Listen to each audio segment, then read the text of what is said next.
आज एक बात स्वामी विवेकानंद से जुड़ी हुई आपको सुनाने जा रही हूँ।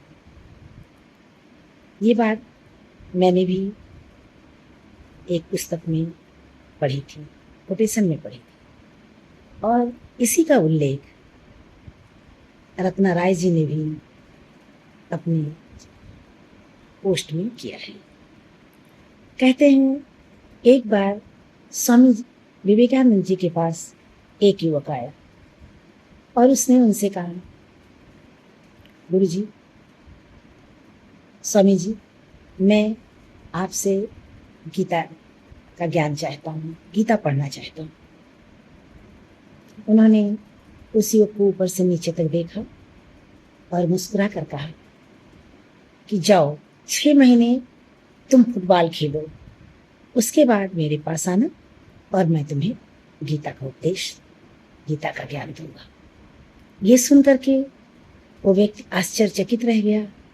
उसको समझ नहीं आ रहा था कि गीता के उपदेश में, गीता के ज्ञान में ये फुटबॉल कहाँ से आ गया। स्वामी जी उस युवक की मनोदशा समझ गए।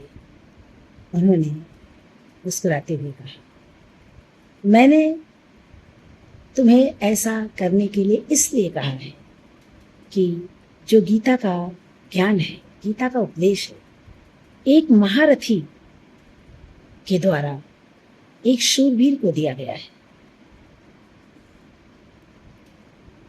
इसलिए सबसे पहले तुम अपने शरीर को स्वस्थ करो। जब तक शरीर स्वस्थ नहीं होगा, मन स्वस्थ नहीं होगा, तुम इस गूढ़ ज्ञान को, इस अध्यात्म को ग्रहण कैसे कर पाओगे, उसे संभाल कैसे पाओगे। जब तुम्हारा मन और शरीर निर्बल होगा तो उसे संभालना, गीता के उपदेश को संभालना मुश्किल ही क्या, नामुमकिन है। क्योंकि इसके लिए सबसे पहले मन और शरीर दृढ़ होना चाहिए। ये बात बिल्कुल सही है कि हमें कोई भी चीज ग्रहण करने से पहले अपने मन और शरीर का अवलोकन करना चाहिए। जब हमारा मन स्वस्थ होगा, उसमें पॉजिटिव बातें होंगी, शरीर स्वस्थ होगा, तभी हम किसी ज्ञान को अच्छे से ग्रहण कर सकते हैं। अगर हम बीमार रहेंगे, मन में निगेटिव बातें रहेंगी, हमेशा ईर्ष्या, द्वेष, नफरत से हमारा मन भरा रहेगा, तो हम अच्छी बातें कहाँ ग्रहण कर पाएंगे। वो आधी अधूरी हमारे दिमाग में आएंगी।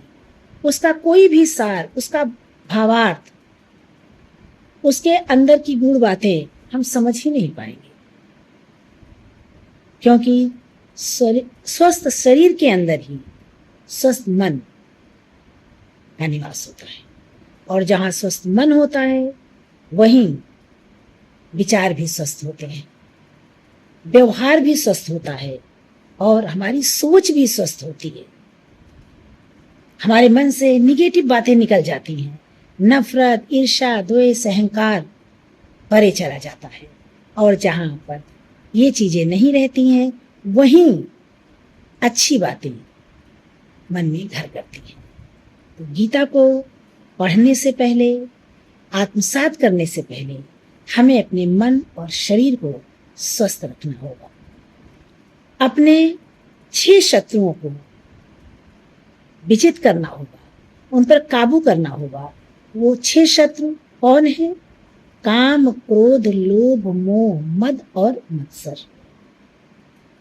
ये 6 चीजें अगर हमने उन्हें दबा लिया, उन्हें अपने काबू में कर लिया, तो हमारा मन अपने आप स्वस्थ हो जाएगा, और शरीर जब स्वस्थ रहेगा तो हर चीजें हम अच्छे से ग्रहण करेंगे।